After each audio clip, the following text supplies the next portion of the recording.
August 16వ తేదీన మనకి అత్యంత పవిత్రమైనటువంటి లక్ష్మీదేవికి అత్యంత ఇష్టమైనటువంటి శ్రావణ వరలక్ష్మి వ్రతం అండి. ఈరోజు వరలక్ష్మి అమ్మవారిని భక్తులు భక్తి శ్రద్ధలతో పూజించి అష్టైశ్వర్యాలు సిరి సంపదలు పొందుతారు. అంతేకాదండి, ఆనందం సంపద కీర్తి మనకి వరలక్ష్మి అమ్మవారు ప్రసాదిస్తుంది.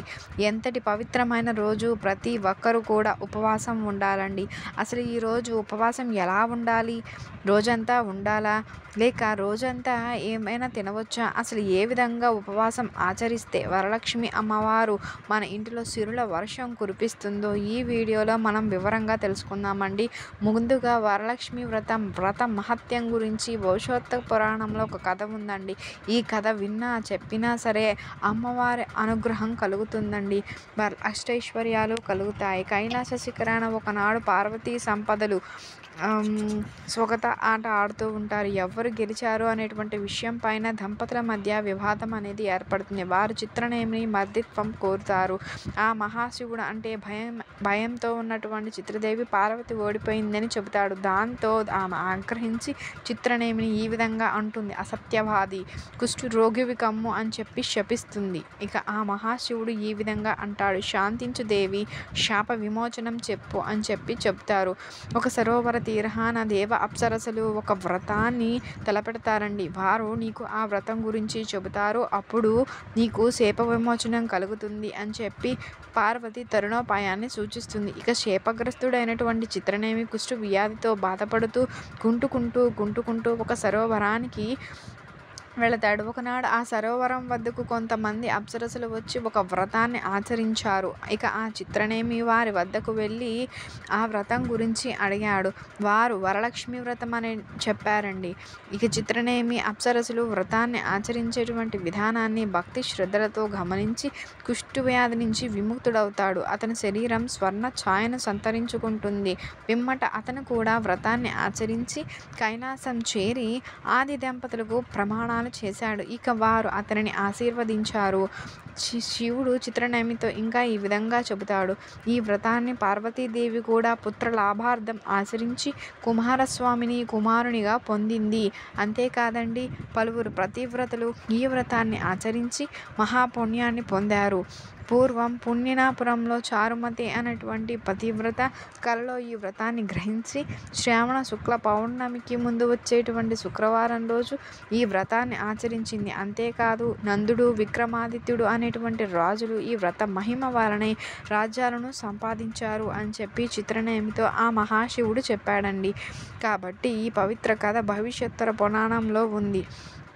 ఈ కథను విన్నంత మాత్రం చేతనే అష్టైశ్వర్యాలు కలుగుతాయండి, సకల శుభాలు కలుగుతాయి. శ్రావణ మాసంలో వరలక్ష్మి వ్రతాన్ని పౌర్ణమికి ముందు వచ్చేటువంటి శుక్రవారం రోజున భక్తి శ్రద్ధలతో చేస్తూ ఉంటారు. ఆ రోజు వీలు కానటువంటి వారు శ్రావణ మాసంలో వచ్చేటువంటి ఏదో ఒక శుక్రవారం రోజున ఈ వ్రతాన్ని జరుపుకుంటారు.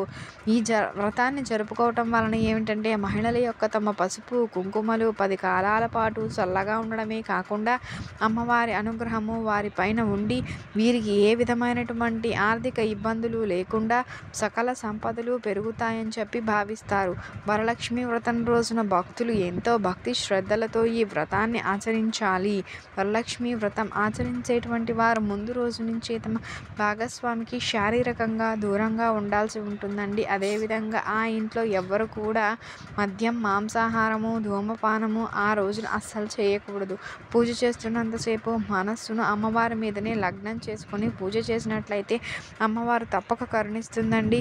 ఇక ఈరోజు ఉపవాసం గురించి తెలుసుకుందాం. ఈరోజు ఉపవాసం కానీ జాగరణ కానీ ఉండాలి అన్న ఖచ్చితమైన నియమం లేదు.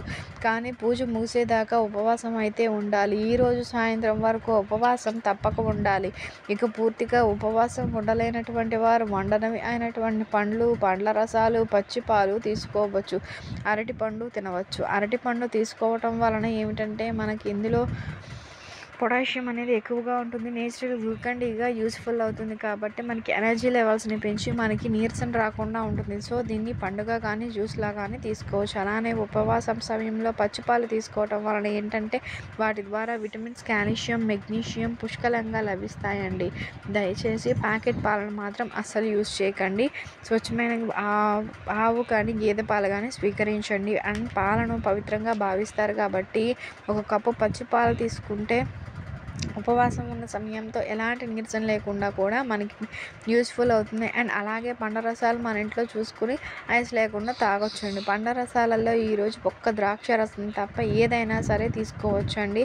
ద్రాక్ష రసం మాత్రం ఈరోజు అస్సలు యూజ్ చేయకూడదు. ఈ విధంగా మీరు పండ్ల రసాలు తాగడం వలన ఏంటంటే పూజ చేసినంతసేపు ఎనర్జీగా ఉంటారు. అలానే 3 లేక 4 బాదం గింజలు, 5 ఎండు ఖర్జూరాలు తీసుకోవచ్చండి. ఇక ఈరోజు నానబెట్టినటువంటి శనగలను అమ్మవారికి ప్రసాదంగా పెట్టి మీరు కూడా తినాలండి. అలా తిన్నట్లయితే అమ్మవారు ఎంతో సంతోషిస్తారు. ఈ విధంగా వరలక్ష్మి వ్రతం చేసేటువంటి వారు ఆ రోజు సాయంత్రం వరకు కూడా ఉపవాసం ఉండాలి. అదేవిధంగా సాయంత్రం ఉపవాసం ఉన్నవారు అమ్మవారికి సమర్పించినటువంటి ప్రసాదాలను నైవేద్యంగా స్వీకరించాలండి.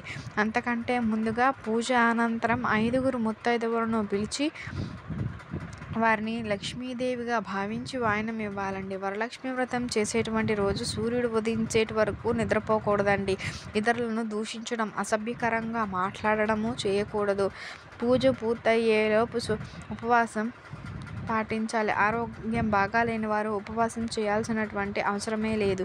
ఆ రోజు శాకాహారం భుజించాలి. బ్రహ్మచర్యం పాటించాలి. గర్భవతులు, 5 నెలలు దాటినటువంటి వారు ఈ వ్రతాన్ని ఆచరించకూడదండి. అదేవిధంగా శిశువుకి 22 రోజులు నిండకుండా ఆ తల్లి ఈ వ్రతాన్ని చేయకూడదు. పూజ మధ్యలో లేవకుండా పూజకు కావలసిన వస్తువులన్నింటినీ కూడా ముందుగానే సిద్ధం చేసుకుని పెట్టుకోవాలండి. పూజ మధ్యలో అనవసరంగా మాట్లాడుకోకుండా మనస్సు అమ్మవారి మీదని లగ్నం చేసుకొని పూజ చేయాల్సి ఉంటుంది. ఆ తల్లి మన ఇంటికి రావాలి అంటే ఇల్లు పరిశుభ్రంగా ఉండాలి. ఆ రోజు ఇంటి గడపను పసుపు కుంకుమలతో, బియ్యపు పిండితో వేసిన ముగ్గులతో అలంకరించాలి. మామిడి తోరణాలు కట్టి అమ్మవారికి స్వాగతం పలకాలి. తులసి అమ్మవారిని కూడా చక్కగా అలంకరించాలండి.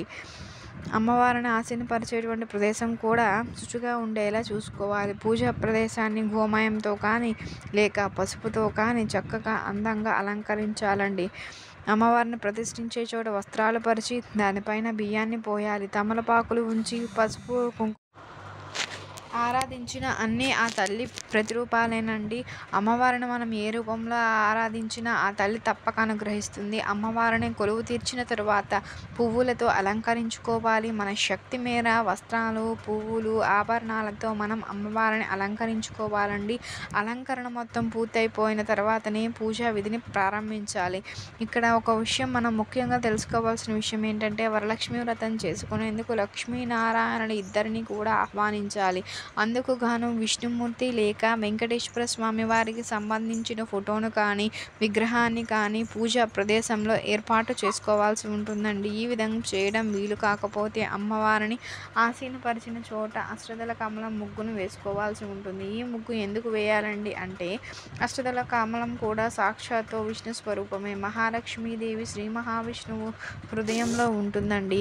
విష్ణు హృదయం కమల స్వరూపం. అందుకే అష్టదళ కమలం ముగ్గును వేయాల్సి ఉంటుంది. ఈ విధంగా వేస్తే దంపతులు ఇద్దరిని కూడా ఆహ్వానించినట్లుగా అవుతుంది. వారితో పాటుగా తొలి పూజ చేసేందుకు విఘ్నేశ్వరుని కూడా ఏర్పాటు చేసుకోవాలి. అదేవిధంగా అమ్మవారికి ప్రీతిపాత్రమైనటువంటి వాటిని కూడా పూజా వేదికలో అమర్చే ప్రయత్నం చేయాలి. అమ్మవారికి మంచి సుగంధభరితమైనటువంటి పన్నీరును అర్పించాలి. చందనాన్ని రాయాలి.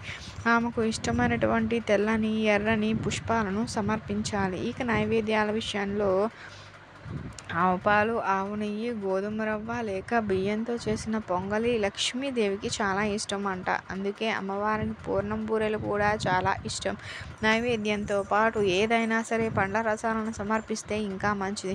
ద్రాక్షారసం మినహా ఇక ఏ పండ్ల రసాన్నైనా సరే అమ్మవారికి నివేదించవచ్చు. అమ్మవారికి పండ్ల రసం అంటే కూడా చాలా ప్రీతి. వీటితో పాటు బెల్లం, బొబ్బర్లు కూడా నివేదించవచ్చండి. ఈ విధంగా చేస్తే ఆ తల్లి ఎంతో ప్రసన్నురాలవుతుంది. ఇక అమ్మవారి అమ్మవారికి ఇరువైపులా అభిషేకం చేస్తున్నటువంటి ఉండేటువంటి ఏనుగుల బొమ్మలు అమర్చడం అస్సలు మర్చిపోకూడదు. ఏనుగులు సిరి సంపదలకు ప్రతీకలు. అందుకే వరలక్ష్మి వ్రతం రోజున అమ్మవారికి ఇరువైపులా కూడా ఏనుగులను అలంకరించాలి.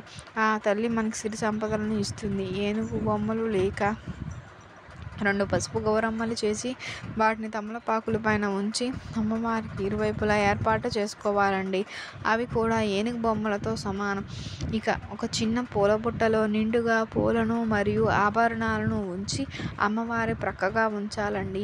ఆ విధంగా నిండుగా ఉన్న పూల సజ్జ అంటే అమ్మవారికి చాలా ఇష్టం. ఒకవేళ పూల సజ్జ లేకపోతే ఏదైనా సరే పాత్రలో నిండుగా పువ్వులు ఉంచి అమ్మవారి ప్రక్కన ఏర్పాటు చేసుకోవాలి. ఈ విధంగా చేస్తే మీకు ఎన్నో శుభాలను అమ్మవారు చేకూరుస్తుంది.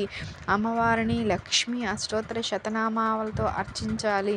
వీలైతే 108 పువ్వులతో లేక గులాబీ రేకులతో అర్చించాలి. గులాబీ పువ్వులను మినహా మిగిలినటువంటి పువ్వుల రేకులు ఆరాధనకు పనికిరావు. పువ్వులతో వీలు కానీ వారు అక్షంతలతో అర్చించిన, కుంకుమతో అర్చించిన, తామర గింజలతో అర్చించిన ఒకే ఫలితం అనేది లభిస్తుందండి. వరలక్ష్మీదేవికి మొగలి పువ్వులు, మారేడు దళాలు అంటే చాలా ప్రీతి. అందువలన కుదిరిన వారు వాటితో ఆ తల్లికి అలంకారం చేయవచ్చు. పూజ జరిగినంతసేపు కుటుంబ సభ్యుల్లో ఎవరైనా సరే విసనకర్రతో వీస్తూ సేవ చేయాల్సి ఉంటుంది. వరలక్ష్మీదేవి శక్తి కొలది అలంకరించిన తర్వాత వరలక్ష్మి వ్రత విధానంలో పేర్కొన్న విధంగా షోడశోపచారాలతో అమ్మవారిని పూజించాల్సి ఉంటుంది. షోడశోపచారాలతో పూజించడం అంటే ఆడపడుచుగా ఇంటికి వచ్చినటువంటి అమ్మవారిని భక్తితో ఆరాధించటమేనండి. ఆవాహయామి అంటూ ఆహ్వానించాలి. వచ్చి ఆసీనురాలు కమ్మని చెప్పి ప్రార్థించాలి. ఇంటికి వచ్చినటువంటి అతిథి కాబట్టి పంచామృతాలతో అభిషేకించాలి. వస్త్రాలు, ఆభరణాలు అన్ని కానుకలు ఇచ్చి పసుపు, కుంకుమలు, అక్షింతలతో పూజించాలి. వీటిని షోడశోపచార పూజ అంటారండి.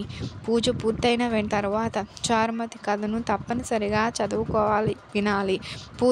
పూజ పూర్తయిన తర్వాత కానీ లేక సంధ్యా సమయంలో కానీ బ్రాహ్మణులకు, ముత్తైదువులకు తాంబూలాలను ఇవ్వాలి.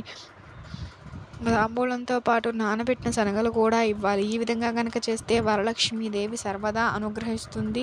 మీకు కనుక ఈ వీడియో నచ్చినట్లయితే లైక్ చేయండి, షేర్ చేయండి, సబ్స్క్రైబ్ చేయండి.